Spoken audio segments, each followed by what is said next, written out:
Nakiisa ang Police Regional Office 6 sa Dole Trabaho Agad Kalayaan Job Fair na isinagawa sa Robinson's Place, Iloilo noong 12 ng Hunyo taong kasalukuyan bilang bahagi ng pagdiriwang ng Araw ng Kalayaan ng Pilipinas. Naglagay ang Pro-6 ng help desk at nagproseso ng National Police Clearance upang matulungan ang mga job seekers sa kanilang mga kinakailangan dokumento sa pag-a-apply ng trabaho.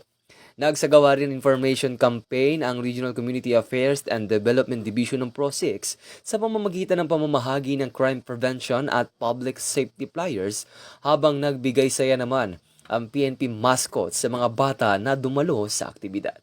Bilang pagkilala sa kanilang pakikisa, ginawaran ng Pro-6 bilang help desk partner ng Dole Region 6.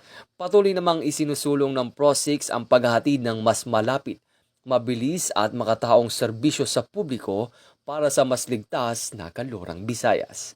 Mula dito sa National Headquarters ng Philippine National Police, ako ang inyong PNN correspondent, Patrolman Edwin Baris, alagad ng batas, tagataguyod ng Balitang Pulis.